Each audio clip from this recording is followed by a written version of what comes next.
Hey guys, how's it going? Kelly Ray, I'm back. Sorry it's been such a long time, but MS and how I deal with it is you basically gotta take it as it comes because you never know what symptoms are gonna be thrown at you on what day or in what way.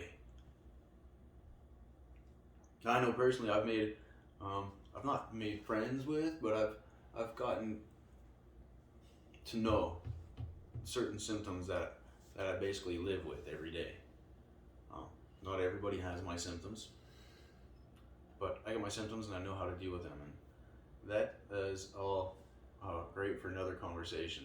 Feels a little personal right here, right now. We'll have like a conversation on the toilet or something. Um, yeah, but what was I saying?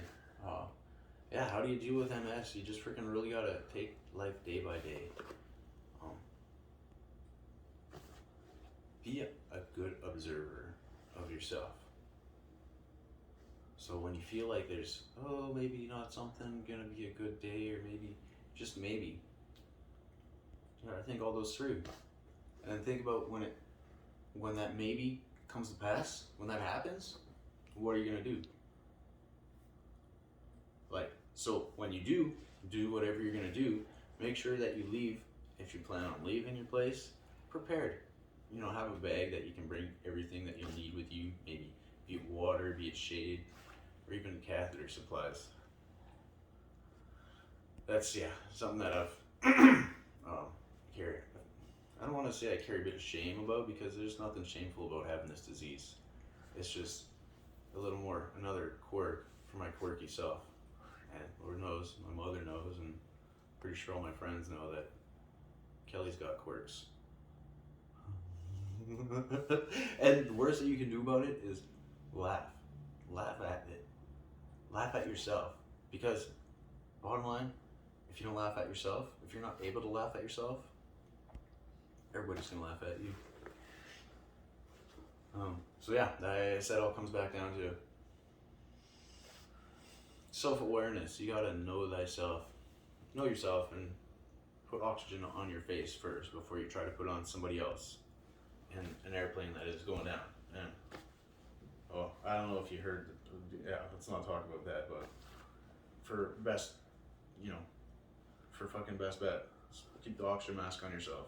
It's always better to have it and to not need it than it is to need it and not have it. Catheters, bring more than you need right now. You don't know, think you're gonna need only one, bring two. Fuck, bring three, and smoke some weed because that really, really helps to, you know, just go with the flow of life. To not stress and worry about things. And interesting, I think it's contrary to what popular opinion is about the substance. I think it's actually good for your memory. Not necessarily the THC in general, but all the other terpenes and CBD, CBN, all of these fucking different shit that's in the weed. All these bioactive molecules and markers. There's bioactive receptors in our brains. So each one of those chemicals is good for something. And I think it's given me a fairly decent memory, long term, I think. It's not because I dwell on shit. Yeah, no, grudges are just a waste of energy, and I have too few spoons to freaking give a hump about giving my energy to any of those grudges. So now my energy is going to be dedicated towards living with MS, keeping track of making like content about how I live with MS, and you. So basically, pretty basic, can't you see? I love you all. Don't forget to like and subscribe, and I don't think this doesn't feel like 10 minutes, so I should maybe talk a little bit longer.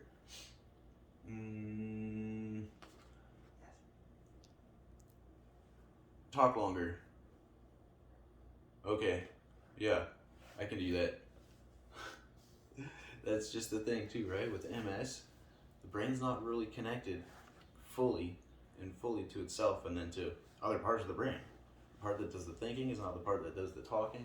It's not the part that does the processing. It's not the part that lays out a proper sentence or paragraph or what you're going to talk about. But there is lots to talk about with MS and with my life. And anybody who knows me, sure there were teachers in my past that told me that pointed out the fact that I really like talking. Not like, I don't know. It's one of the TAs, teacher assistants, when I was in grade school. I remember walking to the water fountain or whatever, and I was trying to talk to this teacher's back, and she stopped abruptly and turned around and looked me dead in the eye, and she's like, "Gee, you really like talking, don't you?" And I was like, "I sure do, man. That's all." And I don't know what happened from there. Can I go to the gym now or go home? Whatever. There was an old story for y'all. Oh yeah, coffee right here. I got some.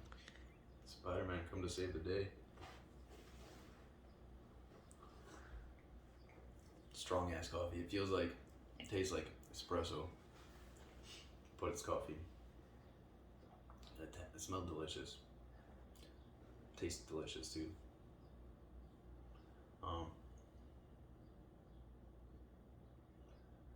I'm freaking tired because I was up so late last night making, thumbnails and content for this year, what I'm doing now. But kind of in a different lane, if you will, in the gaming space. Now, I'm not super cool like all those Fortnite players and whatever, but I like to play games, video games. Assassin's Creed is really awesome. That's what I'm streaming now. So if you're interested in that, check that out. I love Assassin's Creed, and I'd love to have you, there watching. Why not? Sorry, I actually successfully quit smoking. I was taking the Champix now for 1, 2, 3. There's 7 days in a week, and then 1, 2, 3. There's columns for as long as weeks are. 1, 2, 3, 4. I think I'm 3 or 4 weeks in to taking these Champix, and the instructions were to smoke while you're taking it, but set a quit date and stick to it. And I did set a quit date, and since that date passed, I've been sticking to it, and it feels amazing. Except all the time, whenever I'm talking, I gotta clear my throat, which makes sense because I was smoking for a very long time, since I was 12 years old, 37, as of, what month is it? A couple weeks ago, I think. And yeah, so 12 minus 37 leaves 25. Smoking for 25 years. That's a long fucking time. So I'm gonna have a lot of grumbling, clearing out my throat, coughing, throat shit. Not COVID, I fucking promise you. Like, you can't stick one of those swabs up my nose because that hurts. That just straight up hurts. And we're fucking going off on a terrible tangent. So let's get back on that track. Yeah, that's another symptom of MS, combined with my other learning disabilities, like not ADHD, but Tourette syndrome, which is all caused by a chemical imbalance in the brain, and then throw MS in there to deal with that. We could talk about the Tourette's. See, I was diagnosed with Tourette's when I was like 8 years old. I even had one of those, I don't know what the procedure is called, but it's where you have like a bunch of, wearing a cap with a bunch of wires attached to it, and they read your brain. And then later on I found out that I had Tourette's, and I was taking sleeping pills before my morning classes. Or not sleeping pills, I was taking pills to like get my attention, to like help me to focus. I was taking sleeping pills before I go to sleep. But sometimes, I was a kid, right? You know how children are. Well, I know how I was. Sometimes I'd take the sleeping pill before I go to school, and I couldn't do that, so I had to learn to cough that back up. It was an unfortunate start of the day, but therein I learned a lesson that fucking haste makes waste. So that's the biggest thing. Sorry to point finger, that's so gross. That's the biggest thing, is keep your cool, keep your calm. Don't get freaked out, don't get stressed out, and don't hurry. Don't be in a rush. Because I'm thinking that I didn't develop this disease like that, so I won't abolish this disease like that.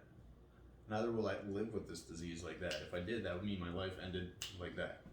And that's not what I'm trying to do. I'm trying to live a long, happy life. And if what I'm going through can help somebody else do that too, that's my number one goal. I just want to be here for everybody. And now, thanks to YouTube and Facebook and Google, I can be all across the world. And yeah, don't forget to like and subscribe. Don't forget to like and subscribe. Thanks for being here, everyone. We'll talk again soon. Peace.